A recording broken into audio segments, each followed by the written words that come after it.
Hello, പുതിയൊരു വീഡിയോയിലേക്ക് എല്ലാവർക്കും സ്വാഗതം. അപ്പോൾ എന്താണ് മൈക്രോഗ്രീൻസ്? മൈക്രോഗ്രീൻസ് എന്ന് പറഞ്ഞു കഴിഞ്ഞാൽ ഞാൻ സിമ്പിളായിട്ട് പറഞ്ഞുതരാം. നമ്മൾ പുറത്തുനിന്ന് ചീരയൊക്കെ വാങ്ങിക്കാറില്ലേ, ആ ചീരയുടെയൊക്കെ ചെറിയൊരു രൂപമാണ് മൈക്രോഗ്രീൻസ്, അതായത് ഇലക്കറികൾ.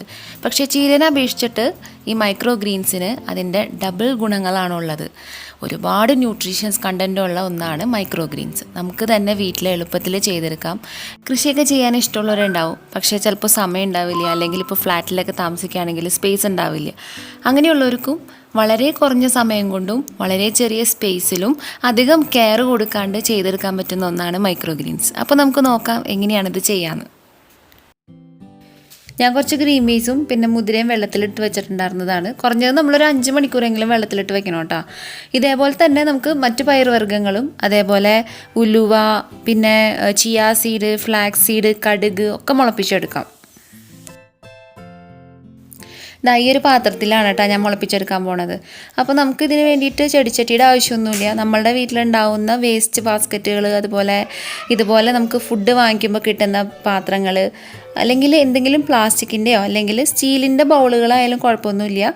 അപ്പോൾ ഇതിൽ ഞാൻ കുറച്ച് മണ്ണിട്ട് കൊടുക്കുകയാണ്. 1 ഇഞ്ച് ഹൈറ്റിൽ മണ്ണിട്ട് കൊടുക്കുകയാണ്. ഞാൻ പോട്ടിംഗ് മിക്സ്ചറാണ് എടുത്തിരിക്കുന്നത്.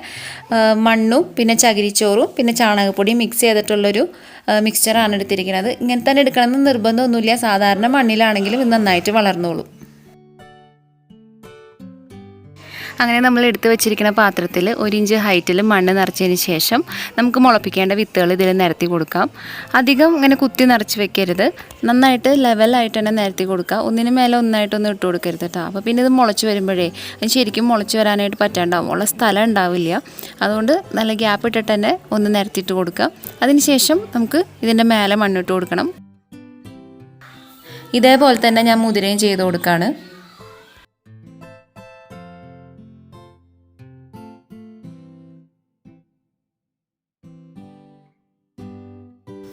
ഇനി ഞാൻ കുറച്ച് കടുകാണ് മുളപ്പിക്കാൻ പോണേ. അപ്പോൾ കടുക് അതുപോലെ തന്നെ ഫ്ലാക്സ് സീഡ്, ചിയ സീഡ് ഒന്നും നമ്മൾ വെള്ളത്തിൽ സോക്ക് ചെയ്യേണ്ട ആവശ്യമില്ല, ഡയറക്റ്റായിട്ട് നമുക്ക് പാകി കൊടുക്കാം. അപ്പോൾ കുറച്ച് മണ്ണ് ഈ ചെറിയൊരു ബൗളിലാണ് ഞാൻ ഉണ്ടാക്കണേ. അപ്പോൾ കുറച്ച് മണ്ണ് അതിലിട്ട് കൊടുത്തിട്ട് അതിൻ്റെ മേലെ കടുക് വിതറി കൊടുക്കുകയാണ്. അതിൻ്റെ മേലെ കുറച്ചും കൂടി മണ്ണിട്ട് കൊടുത്തു കഴിഞ്ഞാൽ പരിപാടി കഴിഞ്ഞു. മൈക്രോഗ്രീൻസ് ഇൻഡോർ പ്ലാന്റ്സ് ആയിട്ടാണ് നമ്മൾ വളർത്തേണ്ടത്. അതായത് വീടിൻ്റെ പുറത്തല്ല വെക്കേണ്ടത്, നമ്മളുടെ വീടിൻ്റെ അകത്ത് നല്ല വെളിച്ചം കിട്ടുന്ന ഒരു സ്ഥലത്ത് വേണം വെക്കാൻ. പക്ഷേ സൂര്യപ്രകാശം ഡയറക്റ്റായിട്ട് തട്ടാൻ പാടില്ല. അതായത് ജനലിൻ്റെ സൈഡിലോ അല്ലെങ്കിൽ നമ്മളുടെ വീടിൻ്റെ നല്ല വെളിച്ചം കിട്ടുന്ന ഏതെങ്കിലും ഒരു മൂലക്കിലൊക്കെ വെക്കാം. നമ്മൾ പുറത്തുനിന്ന് വാങ്ങിക്കുന്ന ഇലക്കറികളാണെങ്കിൽ ഒരുപാട് കീടനാശിനികളൊക്കെ അടിച്ചിട്ട് വരുന്നതാണ്. പിന്നെ നമ്മൾ വീട്ടിൽ തന്നെ കൃഷി ചെയ്യാനാണെങ്കിൽ അത് നടാനും സ്പേസ് വേണം, പിന്നെ ടൈം എടുക്കും, പിന്നെ നന്നായിട്ട് കെയർ ചെയ്യണം, പിന്നെ നമുക്കത് വിളവെടുക്കാനാണെങ്കിൽ കുറച്ച് ടൈം എടുക്കും. ഇതുപോലെ മൈക്രോഗ്രീൻസ് ആണെന്നുണ്ടെങ്കിൽ മാക്സിമം 2 ആഴ്ച കൊണ്ട് തന്നെ നമുക്കിത് കട്ട് ചെയ്ത് കറികളിലോ അല്ലെങ്കിൽ നമ്മൾ ചീരയൊക്കെ ഉപ്പേരി വെച്ച് കഴിക്കില്ലേ, അതേ സെയിം റെസിപ്പി വെച്ചിട്ട് ഉണ്ടാക്കിയിട്ട് നമുക്ക് കഴിക്കാം. പിന്നെ നമ്മൾ വെള്ളം സ്പ്രേ ചെയ്ത് കൊടുക്കണം. അപ്പോൾ ഞാൻ സ്പ്രേ ബോട്ടിൽ വെച്ചിട്ടാണ് വെള്ളം സ്പ്രേ ചെയ്യണേ. നിങ്ങളുടെ കയ്യിൽ സ്പ്രേ ബോട്ടിലൊന്നും ഇല്ലെങ്കിൽ നമ്മൾ പുറത്തുനിന്ന് ജ്യൂസൊക്കെ വാങ്ങിക്കുമ്പോൾ കിട്ടുന്ന ബോട്ടിലില്ലേ, അതിനകത്ത് വെള്ളം ഒഴിച്ചിട്ട് അതിൻ്റെ ക്യാപ്പ് മൂടി ഭാഗത്ത് ഒരു 4-5 ഹോൾ ഇട്ട് കഴിഞ്ഞാൽ നമുക്ക് വെള്ളം തളിച്ചു കൊടുക്കാൻ പറ്റും. ഡയറക്റ്റായിട്ട് ഒരിക്കലും നമ്മൾ വെള്ളം ഒഴിക്കരുത്. അതായത് ഇപ്പോൾ നമ്മൾ ചെടിക്കൊക്കെ വെള്ളം ഒഴിക്കില്ല, അതുപോലെ ഒന്നും ഡയറക്റ്റ് വെള്ളം ഒഴിക്കേണ്ട ആവശ്യമില്ല. ഇതിന് വളരെ കുറച്ച് വെള്ളം മാത്രം മതി. എപ്പോഴും മണ്ണിൽ ഈർപ്പുണ്ടായാലാണ് ഈ വിത്തുകൾ മുളച്ചു വരെയും പിന്നെ ചെടികളൊക്കെ നന്നായിട്ട് വളരുകയും ചെയ്യുള്ളൂ. അങ്ങനെ നമ്മൾ വിത്തുകളൊക്കെ പാകിയതിന് ശേഷം 2 ദിവസം കഴിഞ്ഞപ്പോൾ മുളയൊക്കെ പൊട്ടി വന്നിട്ടുണ്ട്. ഇതിൽ ഗ്രീൻ പീസാണ് ഇത്തിരി ടൈം എടുത്തത്. എപ്പോഴും ഗ്രീൻ പീസ് തന്നെയാണ് ടൈം എടുക്കാറ്. അപ്പോൾ ഞാൻ 3 നേരമാണ് വെള്ളം ഒഴിക്കാറ് ദിവസവും. ഒന്ന് രാവിലെ, പിന്നെ ഒരു 4 മണി നേരത്ത്, പിന്നെ രാത്രി കിടക്കാൻ പോണേക്കാൾ മുമ്പ്. ഇന്ന് വിത്തുകൾ പാകിയിട്ട് 4ാമത്തെ ദിവസമായി. ഗ്രീൻ പീസ് ചെറുതായിട്ട് മുള പൊട്ടി വന്ന് തുടങ്ങിയിട്ടുള്ളൂ.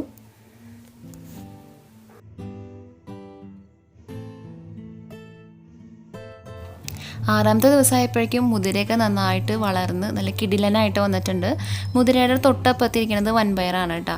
അതുപോലെ തന്നെ ഗ്രീൻ പീസൊക്കെ നന്നായിട്ട് മുളച്ച് പുറത്തേക്ക് എത്തിയിട്ടുണ്ട്. പിന്നെ ഇത് നമ്മളുടെ കടുകാണ്. കടുകും നന്നായിട്ട് മുളച്ച് വന്നിട്ടുണ്ട്. ഗാർഡനിങ് ഒക്കെ ഇഷ്ടമില്ലാത്ത ആരും ഉണ്ടാവില്ല അല്ലേ? അതേപോലെ നമ്മൾ ഉണ്ടാക്കിയെടുത്ത പച്ചക്കറി വെച്ചിട്ട് ഭക്ഷണം ഉണ്ടാക്കി കഴിക്കുമ്പോൾ ഉണ്ടല്ലോ, അതിൻ്റെ ഒരു സന്തോഷം വേറെ തന്നെയാണ്. അപ്പോൾ ഇതെങ്ങനെയൊക്കെ കറി ഉണ്ടാക്കി കഴിക്കാം എന്നുള്ളതും ഞാൻ ഈ വീഡിയോയിൽ തന്നെ കാണിക്കുന്നുണ്ട്.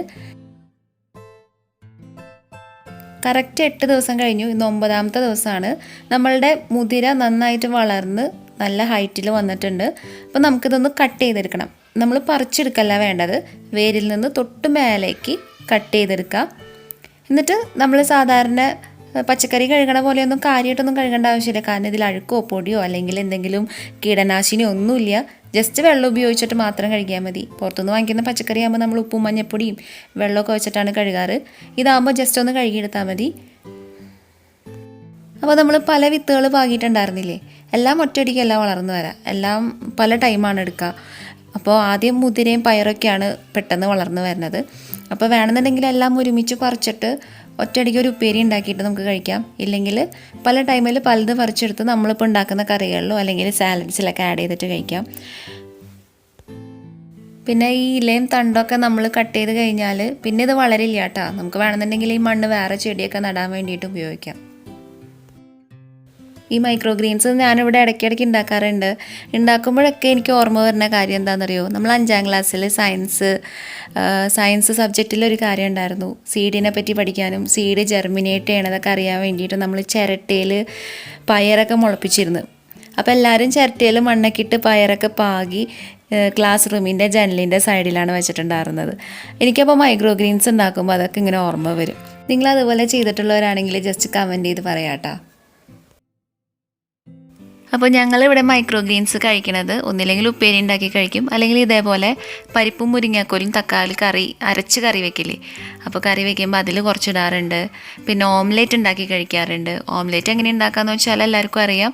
അപ്പോൾ അതിൽ ഉണ്ടാക്കുമ്പോൾ അതിൻ്റെ മിക്സ്ചർ ഉണ്ടാക്കുന്ന സമയത്ത് തന്നെ കുറച്ച് മൈക്രോ ഗ്രീൻസ് ചോപ്പ് ചെയ്തിട്ട് അതിൻ്റെ കൂടെ മിക്സ് ചെയ്തിട്ടിടാറുണ്ട്. ഇതങ്ങനെ പ്രത്യേകിച്ചൊരു എന്താ പറയുക കുത്തണ ടേസ്റ്റ് ഒന്നുമില്ല. ഇപ്പോൾ ചീരയൊക്കെ ആണെന്നുണ്ടെങ്കിൽ നമ്മളിപ്പോൾ എല്ലാ കറിയിലും ഒന്നും ആഡ് ചെയ്യാൻ പറ്റില്ലല്ലോ, അതിൻ്റെ ഒരു ടേസ്റ്റ് ഇങ്ങനെ വരും, കുത്തണ ടേസ്റ്റ്. ഇതാവുമ്പോൾ അങ്ങനെ ചെറിയൊരു ഫ്ലേവർ കൊടുക്കുമെങ്കിലും അതിൻ്റെ ഫ്ലേവർ അങ്ങനെ മുന്നിട്ട് നിൽക്കുക, അല്ലെങ്കിൽ നമുക്ക് ഇഷ്ടപ്പെടാത്തൊരു ഫ്ലേവറൊന്നും അല്ല. പിന്നെ വളരെ കുറച്ച് മാത്രമേ നമ്മൾ ചേർക്കാറുള്ളൂ. നമ്മൾ പരിപ്പും ചീര അരച്ച് വെക്കില്ലേ, അതിൽ ചീരയ്ക്ക് പകരം മൈക്രോ ഗ്രീൻസ് ചേർത്ത് കൊടുക്കാം. പിന്നെ അതേപോലെ ചീര ഉപ്പേരി ഉണ്ടാക്കുന്ന റെസിപ്പിയില്ലേ, ആ സെയിം റെസിപ്പി വെച്ചിട്ട് മൈക്രോ ഗ്രീൻസ് ഉപ്പേരി ഉണ്ടാക്കാം.